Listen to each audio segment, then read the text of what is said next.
Good afternoon. I'm Michelle Easton, president of the Claire Booth Luce Center for Conservative Women, and I want to welcome you all today to our October Conservative Women's Network Luncheon. I want to give a special thank you to the Heritage Foundation, today represented up here by Melanie Ezreal, who is in research at the Heritage. We've had this good partnership on Conservative Women's Network for more than 20 years now, and we love working with the Heritage Foundation. I'm pleased to introduce today's speaker, Jennifer Zhang. Jennifer has a powerful story about the evils of socialism and communism, and we're honored to have her with us today. Now, when I speak of China in this introduction, I'm referring to communist China, the big China, not Taiwan, which I would call free China. In this time, what Victor David Hansen described in his column yesterday as, quote, gross abuses of human rights against Chinese religious minorities and political dissidents, unquote. The distinction between free and communist China is quite important. Jennifer fled China in 2001 for Australia. She wrote a book about her experiences and eventually settled here in the United States. There's also a powerful documentary about her life, with many secret photos and videos from inside Chinese prisons and labor camps that we got a copy of and watched in our office this week with horror.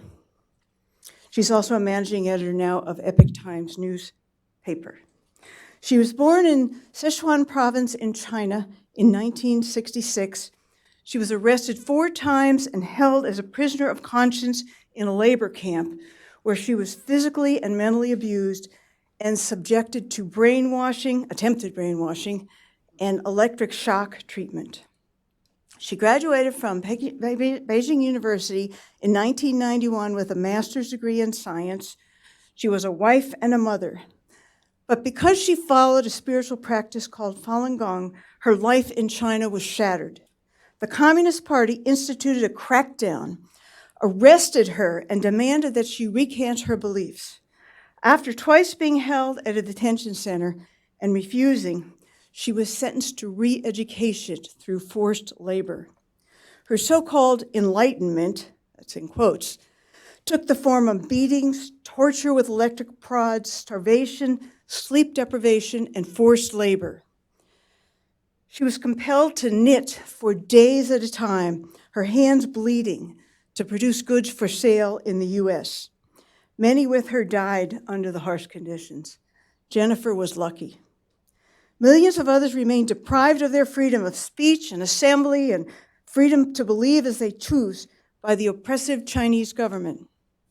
Jennifer's book, Witnessing History, One Chinese Woman's Fight for Freedom, and the documentary about her life, Free China, The Courage to Believe, are testaments to her ordeal and to many others who still suffer in China as she did. At this time in our history of the world, when Communist China is celebrating its 70th anniversary, and when we see Taiwan threatened and Hong Kong residents resisting Communist China's oppression, hearing her story means all the more. Please join me in welcoming Jennifer Zhang.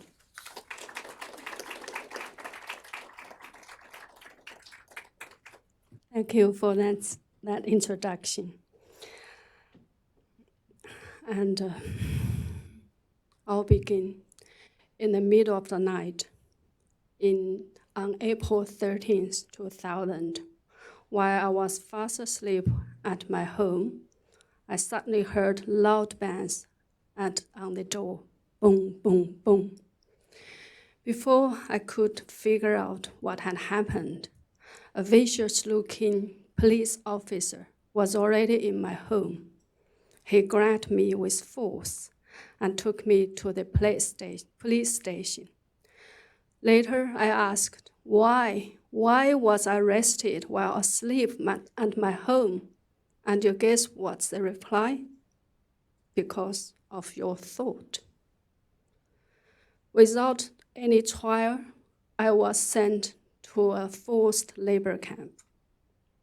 I still remember the big sign of Beijing female labor camp. It felt like entering right into hell. From the very first moment, we were forced to squat like this with our hands putting behind our heads lowered, looking at our feet motionlessly under the baking sun for 15 hours. No matter anyone couldn't endure it and fainted, electric batons were immediately applied on her so that she could be revived and continue the squatting. On the second day in the camp, 2 police officers dragged me from the cell into the courtyard, threw me to the ground, and shocked me with 2 electric batons all over the body until I lost consciousness. The torture I saw and witnessed in the camp were beyond imagination. A young woman was tied to a chair with 4 or 5 male police guards shocked her on her head, on her private part, until she lost control of her bowel movement. As a result, she couldn't walk for months. And another method they used to torture females was to tie 4 toothbrushes together with the sharp end outside, and then push this thing inside the female's vagina and twist it until they saw blood. And they would also throw females naked in the male prisoner cells to have them gang raped repeatedly. And I'll stop here, pause for a minute, and to explain how I ended up in this situation. Back in 1997, I was 21 years old and a university student, maybe like many of you here. At that time, I believed the Chinese Communist Party, the CCP, was the savior of China and the only one which is capable of creating a new and beautiful new China. It was forever glorious, forever correct, forever great. I believe it all, as that was what I and everyone around me had been taught ever since we were born. So I applied to join the party and was accepted, as I was always very obedient and did well in my study.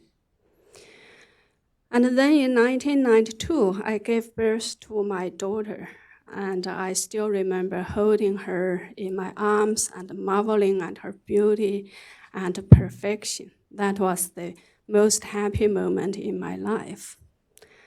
But later on, I became pregnant again. And that was the first time that I ever encountered the other side of the party. Because in communist China, no one was allowed to have a second child then. So I had no choice but to do a forced abortion and killed my unborn baby. I didn't want to, but had no choice. Because of this forced abortion, and also because of the medical accident I encountered during childbirth, I lost a lot of blood. I encountered 2 hemorrhages and twice was in very critical condition. And to make things worse, I caught hepatitis C through blood transfusion as they gave me contaminated blood. So my health was totally ruined after these 2 episodes. I lied in bed for years without being able to work, to look after my daughter, even to witness the growth of my daughter because I was separate from her, lying in hospital for years. And then on the 2nd day of July 1997, and the year one day after the world celebrate the Hong Kong's return to China, I received a set of Falun Gong books from my hometown sent to me by my family. And the books inspired me so much that I decided to practice Falun Gong right away. And Falun Gong, by the way, is an ancient, like Qigong practice, involves following 3 principles in your daily life: truthfulness, compassion, and tolerance or forbearance, plus 5 sets of very gentle exercises, including meditation. So after only 1 month of daily exercises, I was fully recovered from my illness. All my previous problems, health problems, had gone without a chance. I was again full of energy, full of vitality, and full of happiness. I happily returned back to work. So because of its very obvious health and mental benefits, Falun Gong developed very fast in China then. Within only 7 years since its first introduction to the public, there were more Falun Gong practitioners in China than the Communist Party members. And we have to remember, this is a one-party nation. The party never allowed that some such a large group, out of its ideological control, the party would never allow people are believing more in truth, compassion, and forbearance other than the party. So in July 1999, the Communist Party launched an overwhelming crackdown against Falun Gong. People were mass arrested, thrown into prison without trial, tortured, murdered, and even killed on demand for their organs. And they were also thrown into labor camps without trial, like me. When the crackdown first started, I couldn't believe this is happening. That the party, which is always glorious, always great, always correct, would do such an evil thing to its own people. Nor did I ever imagine that this kind of thing would one day happen to myself, also a party member, and you could count me as an elite of the society because I worked for the Development and Research Center of the State Council. It actually is a policy study and research body for the government, for the State Council. And maybe you are wondering why is this happening in such a day and such a time? Why hasn't anybody done anything about it? And the answer, I think, like all the cases in history, when the totalitarian regime wants to legitimize their persecution against their own people, the answer lies in the propaganda. Ever since the crackdown happened, all the state media, state-controlled media, TV, radio, newspapers, bombard the public with false news report against Falun Gong to demonize Falun Gong and its practitioners. And every terrible lie that was told in history against the persecuted people became a false, fake news report on Falun Gong. It was said we would get up in the night, cut open our bellies, murder of children, or eat babies. And the worst moment in this propaganda storm was when my 7-year-old daughter screamed at me with so much anger in her eyes and so much bewilderment. I know Mom is a good person, but the TV says Falun Gong is banned. I don't know who to believe. And then let's go back to the labor camp. After trying to withstand all those unimaginably cruel torture, both physically and mentally, for more than 6 months in the camp. I finally collapsed. I broke down, and I wrote a statement to promise that I would give up practicing Falun Gong.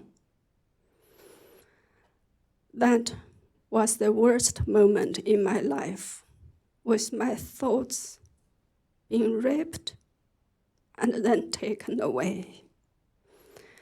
I feel like becoming an empty shell in a human form, a non-human being without thoughts, without a soul, a free will, or human dignity. And what worse is, I was expected to help the police to torture others to prove that I have been reformed or transformed. I can never forget a teenage girl who was sent to the camp one day before I was about to be released. The police ordered me to watch over her to make sure that she didn't fall asleep, as sleep deprivation was one of the main methods they used to torture Falun Gong practitioners. I had so much sympathy toward her, as I knew too well what she would be forced to go through in the camp. But I couldn't show any sympathy toward her. And only after I finished this last task was I released on the following morning after spending another sleepless night in the camp. I was released, but I felt imprisoned than ever, as I was taken from the labor camp directly to the police station, not to my home. And the police told me I was expected to go to the brainwashing centers to continue to be used as an example of reform, because they didn't have enough labor camps to hold all the Falun Gong practitioners. They sent up many so-called brainwashing centers in hospitals, in schools, in any public facility they could find.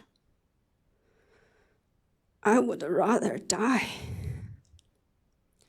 So I escaped from my home only 5 days after my release, no matter how much I wanted to spend the time together with my family, with my daughter, after the long separation. I escaped to the West. And I was much, much luckier than many other fellow Falun Gong practitioners in China. I met an Australian couple who went to China to teach English, and through their help, I was able to escape to Australia to seek asylum and was granted refugee in 2003. But the process of my recovery was very, very long and difficult. I tried to regain my thoughts, my soul, my dignity, but there were so many mental and emotional barriers and difficulties to overcome, such as a sense of being not worthy, regrets, remorse, disgrace, shame, and humiliation.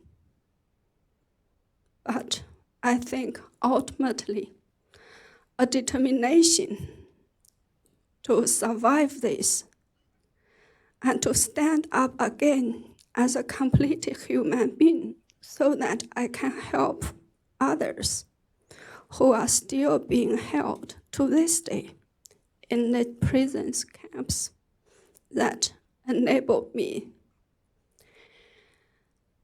to become a complete person again with my own free will and my thoughts and soul. So that was how I was able to finish this book, Witnessing History, One Woman's Fight for Freedom and Falun Gong, and also involved in the production of this movie, Free China, The Courage to Believe. And that's why I'm here again today to tell my story. The world once vowed never again. But very unfortunately, this is happening again, and on an unprecedented large scale. Look at Hong Kong. While we were fast asleep last night, the so-called emergency law has been passed, and they are banning facial masks now. And the police, this morning, on the way here, I just saw a piece of news that a 14-year-old boy was shot by real bullets by the police again.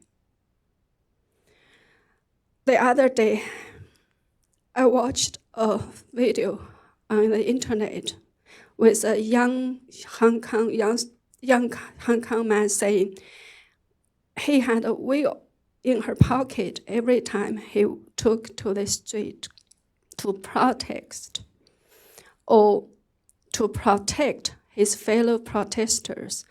And they are asking nothing but what the Chinese Communist Party, the CCP, has promised.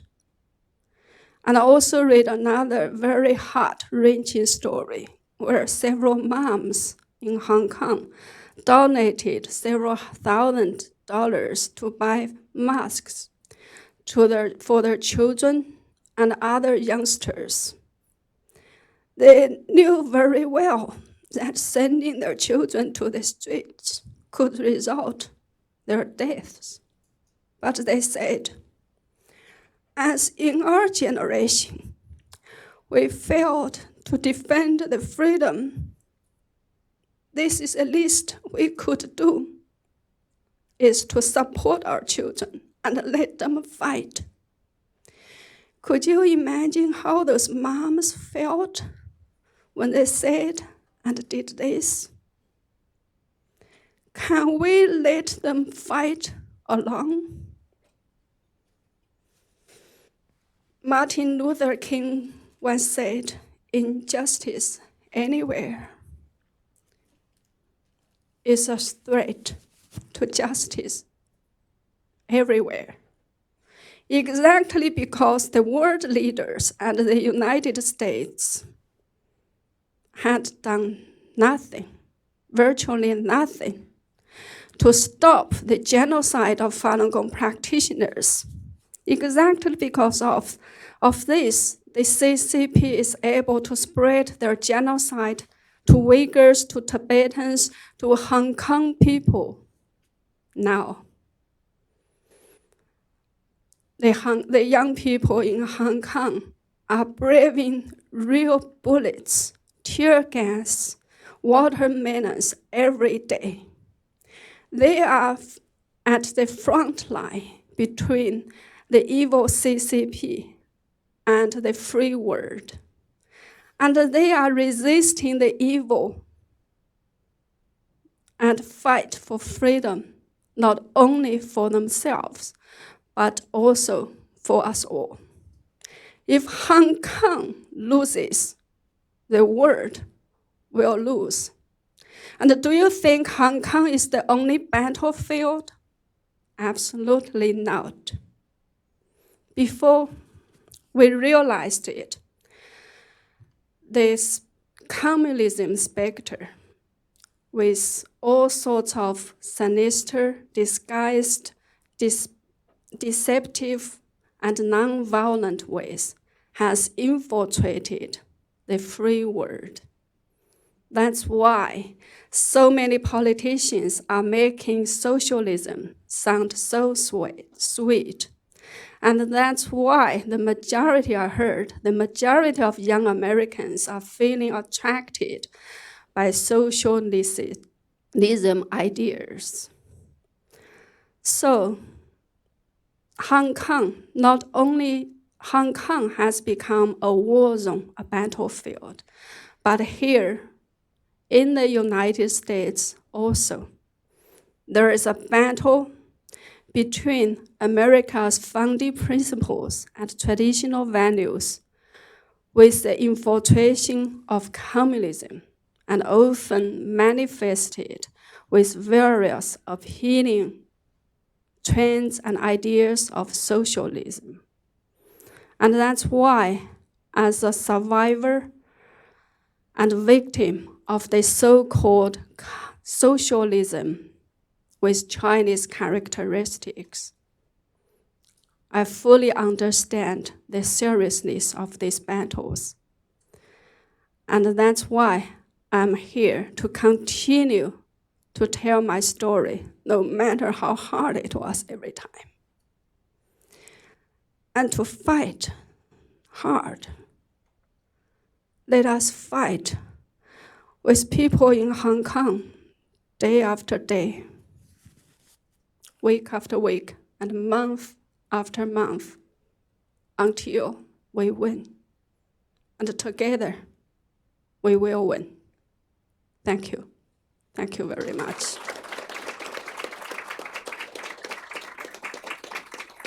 I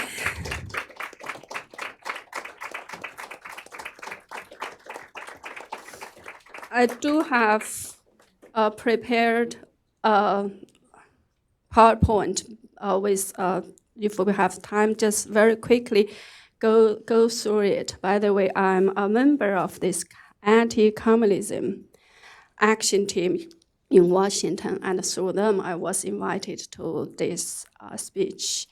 And also this is the, I think, poster for the movie I just mentioned, Free China, The Courage to Believe. And here are some pictures I would like to show so that everyone has a vivid idea about what I was talking about. So this one is a group exercise photo before the crackdown on Falun Gong in China. So you could see hundreds, thousands, and even tens of thousands of Falun Gong practitioners practicing peacefully in the morning in China before the crackdown. And of course, now you couldn't see anything of this. Those are only some of the torture pictures, and they are real, and you couldn't see them in any of the major, I think, media reports. This is a Falun Gong practitioner after, I think, before and after she was tortured. And I think the one luckiest thing for Hong Kong is Hong Kong still has a little bit of freedom where journalists from all over the world can go there and report what's happening. That's how we are able to look and to see all the terrible images now. But now they are attacking journalists too. A female journalist was, shot on her face, and she lost her right eye just a few days ago. But with the persecution of Falun Gong, you couldn't say anything. Virtually nothing, got reported, because in China, the government, the Communist Party, has the power to control all the media, and the foreign journalists were not allowed to cover this kind of things. So these are very, very precious images. Some of them could be, some of Falun Gong practitioners really risk their lives to be able to smuggle those images and videos out. So they secretly recorded. Those are all people, persecuted nearly to death. Inside, this is one of the very famous totalitarian labor camp called Ma Sanjia in China. This is, I think, another another one, I don't know how to put videos. So these are people forced to making products inside the labor camp. I did some of the investigation of they are making some electronic products in China, and I did some investigation. They sold them at 50,000 more, at the price that is 50,000 more than the labor cost in China. When some labor camp did pay anything, some of the labor camp didn't pay anything. So that's why the U.S. economy and the economy of other Western countries got hurt by the slave laborers in the camps that I was also forced to make. So that's the last slide. Thank you so much.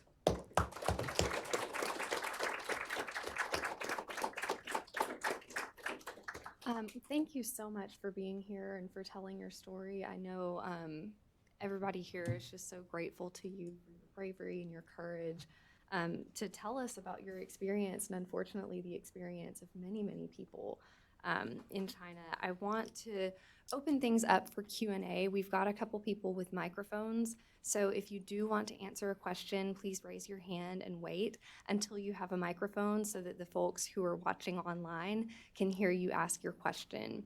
I want to kick things off with a question here to start off. I was really struck by the cruelty of the people who were in charge of these camps, and was wondering if you could explain a little bit more about how people found themselves in that enforcement role. Were they there willingly? Had they previously been troublemakers that had been reformed, quote unquote? How do the enforcers find themselves in that position? Oh, I think that was a very, very long story if we have to answer this question properly. I think inside the communist ideology, a very main element is hatred. So ever since the CCP took power 70 years ago, it has launched all kinds of campaigns. They turned people against one another. They in the inside hatred amongst the people, and they somehow established, like they glorify the hatred towards our enemy. So they have a very famous slogan, I think in 1950s, we can treat our enemy like as cold as the winter storm, something like that. So people, I think, from the very young age believed that there is nothing wrong, we hate our enemies. So that's why in 2001, when 9/11 happens, when the tourists targeted America, because America is the main target for the hatred of the CCP followers, many, Chinese people applaud for this tourist act. They say, "Oh, wonderful! They deserve that." And for the case of Falun Gong, as I mentioned, because of the propaganda campaign, they've already successfully established that Falun Gong practitioners were mad or non-human. They did terrible things, so it is okay to get rid of them. So that's the ideological side of this story. And another practical side of it is they have policies, incentives. They have quotas for the police to achieve. So when I was in Beijing female labor camp, the quota to reform Falun Gong practitioners was 95%. So if the police couldn't achieve their quota, they would either lose their wages, lose their position, get removed from their position. And the police, in turn, encourage the real hard criminals inside the camp to torture us, to watch over us 24 hours. If these criminals did a good job for the police, they could be released ahead of time. And for people who longed for freedom, one more, I think, day of, really, if they can earn one day to be released, ahead of time. They are willing to torture us to death. And there were another very funny policy. If a police officer signed my release paper, and he or she is responsible for me within 3 years after I was released, which means if within 3 years I was found to be practicing Falun Gong, if I go to Tiananmen to protest against the persecution again, that police officer would lose his or her job. And they have another policy, which is if they torture us to death, or to insanity, they were not held accountable. So they'd rather torture us to death than releasing us unreformed. And torture them to death and count as suicide has become another tactic they are using against Hong Kongers now. We heard so many cases of people jumping out of the building, or they found, floated in the sea. But many people seriously doubt they have been suicided. I know this is not a correct English expression, but I couldn't find a correct English expression because such things never happened in China. So in Chinese, we said they have been suicided, which means they have been murdered, and then the CCP claim they committed suicide. And another policy is bankrupt toward Falun Gong, is bankrupt them financially, destroy them physically, and damage their reputation, something like that. So the whole machinery of a nation has worked several decades towards this goal. And sometimes if we don't understand the CCP, it is because we try to understand it with normal mentality. So for a normal government, I think every government, whether it could do it or not, they want to do something good for the people. They want to achieve something so people will elect them next time.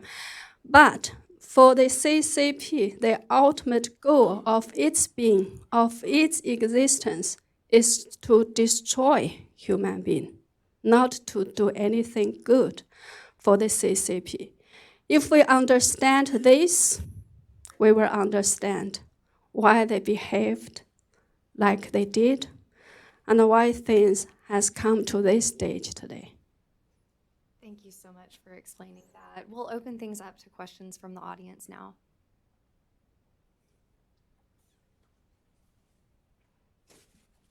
Thank you so much for coming. My name is Doug Blair, and I work here at the Heritage Foundation as a communications intern.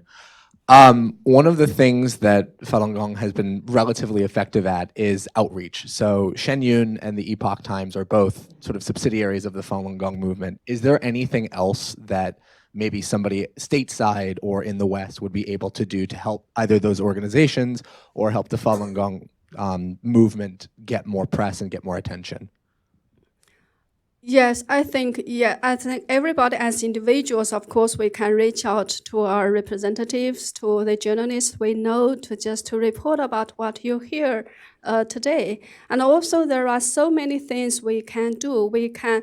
There's also the Magnitsky laws, which, we should punish, or we should sanction those who are involved in the persecution. I know Falun Gong practitioners have submitted some of the names of the people who are involved in this persecution. And also there are very unfortunately, some Western companies who have helped the CCP to persecute its people. They gave them the technology for them to monitor the people. Now, the so-called social credit system and the cameras is establishing everywhere. And all the people now, I think the latest development is they are now connecting DNA samples of all the male citizens in China. Not only, maybe 1 year ago, they did this to all the Uyghurs. And the DNA testing sequence is some kind of machine. I know was exported to China through some Western company. And there were so many things we can do, and I think targeting those who are involved in this is I think, a very effective ways, at least to give some of the warning signs. If we did do this and froze their assets in the United States, that will really mean something to those people.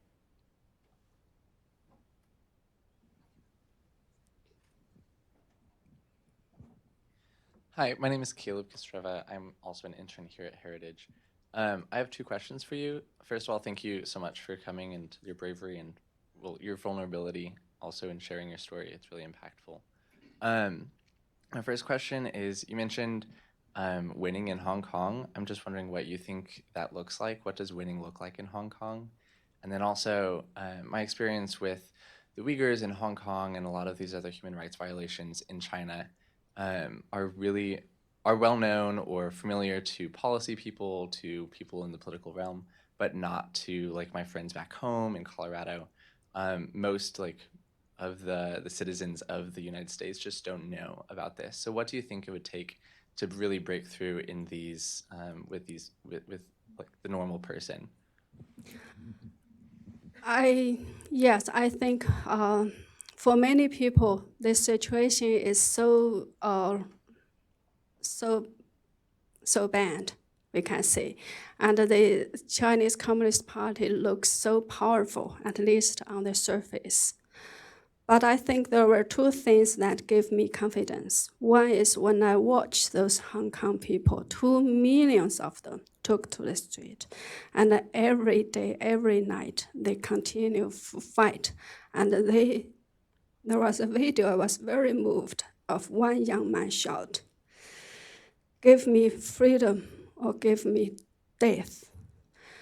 I think I do believe people's spirit cannot be crushed. And I say hope in the unity and the solidarity of millions of Hong Kong people. I don't believe the CCP can crush that, no matter how hard they try. And of course, we in the rest of the world need to stand with them, help with them, and to spread the message.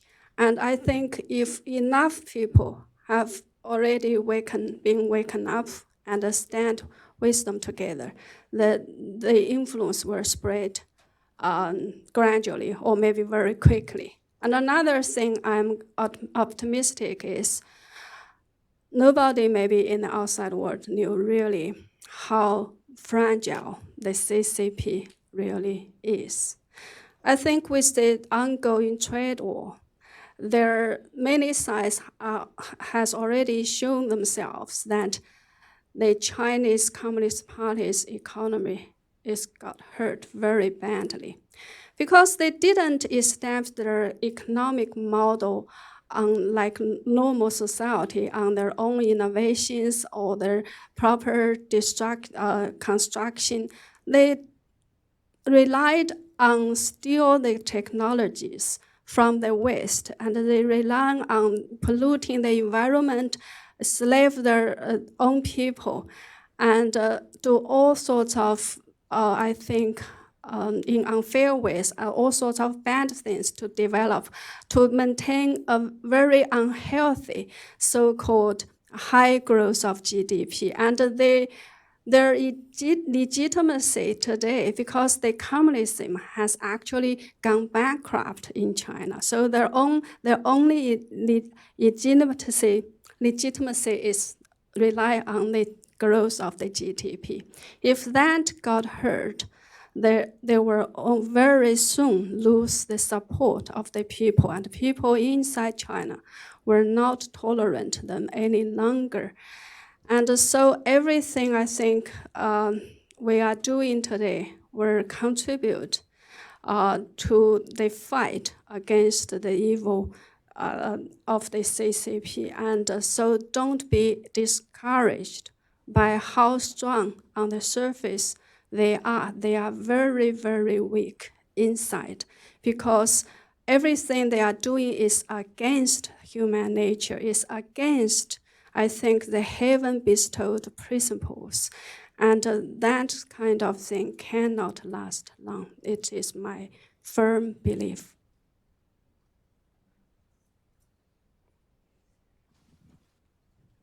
Hi, my name's Aiden. I'm interning at the Falun Institute here at Heritage. Thank you for sharing your story, and I know how difficult that must be. And I guess my question is just how, I have two really. What was the indoctrination that the CPP utilizes? I guess what was it like? What kind of things were they saying, and what methods were they using to spread it? And also, how much of the Chinese population do you think has been indoctrinated by the CCP?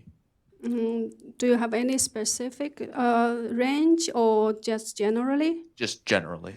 Yeah, I think apart from encouraging people to run after money and to boast about their economic achievement, another major thing they rely on is the nationalism. So they say, oh, we must be proud of China. We are, like I said, the only savior of a new China, and we are the only power, the only party that can lead the Chinese people towards the world, to conquer the world, and look at our economy. So that's I think the only thing left for them, to try to indoctrinate the Chinese people. And I agree, because of the information and tight media control, many people, were deceived by this. And I just watched a video of a journalist, a Western journalist, want to interview several Chinese students in Australia, and he asked those students, do you think it's all right for the Chinese government to crack down on Uyghurs? And they said, of course, if they oppose the government, they should be cracked down. And they said, oh, how about they crack down on Hong Kong? And they said, oh, of course, we support the government. So the nationalism is the only thing. That's why they spend so much money. I wonder whichever of you have saw the celebration of the October 1st to display their power, and everyone have to walk like a machine, and everyone. It spends them, I don't know how much money and how much time to have everyone walk like machine, because they need it to put on a glory face of nationalism, to instill this pride in the Chinese people. So there is a long way for us to go to try to, I think, to spread the universal values that human rights matters more than just being fed. So yeah, that is a challenge. But I think if we, all the citizens, worked together and to spread the message on social media with every channel we can, I think there are also many people who tried to jump over the line, and after they read the true information out of the control of China, they walk up, I think they identify with the universal values, the Western values. So I don't think there is absolutely no hope there, but there is a long way to go, I agree.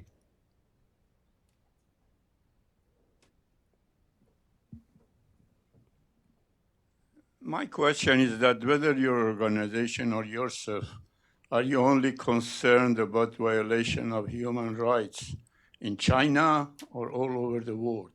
For example, in Australia, they have been committing the many years crime against Aboriginal and also asylum seeker, or in Europe, or against blacks in Africa. Even here in this country, have you done anything about those issues? Yes, I do believe human rights is universal, and no matter where, no matter what, we have to defend them, like the basic rights to have your freedom of religion, freedom of speech, freedom of assembly. Yes, I do think we should fight for the universal rights. Jennifer, maybe I can ask the last question before we go to lunch. Would you be able to share with us in a general way how you were able to flee communist China to freedom and your family as well? Yes, like I said, I was much luckier in this sense because I had good education. I speak good English. So as soon as I was released, actually I decided inside the camp to escape so that I can write a book about my experience. So after I was released, I purposely tried to find Westerners to help because I've read a lot of, although they have information control in China, because I've read a lot of Western novels, literature works, I somehow had established a trust with Westerners. I knew they are the ones to seek help. So I tried to get in contact with any Westerners I could meet during that period of time. So I talked to several groups of Westerners, including a professor from Arizona University. She also promised to help me, and she did actually tried very, very hard to get me an invitation to her university while in her holiday days. Only her invitation came one day after the invitation from the Australian Cup. So I always said online, study English hard, it's useful and it can save your life in critical times. So yes, so they are absolutely strangers, but I trusted them with my secrets, with my story, and I told them how dangerous my situation was. You know what? I actually already started writing my book while in China, and every day after I finished writing, I copy them. In those days, we used floppy disk, this small. I copied them into 2 different floppy disks and hide them somewhere, erase all the record in my hard drive because the police could come at any time.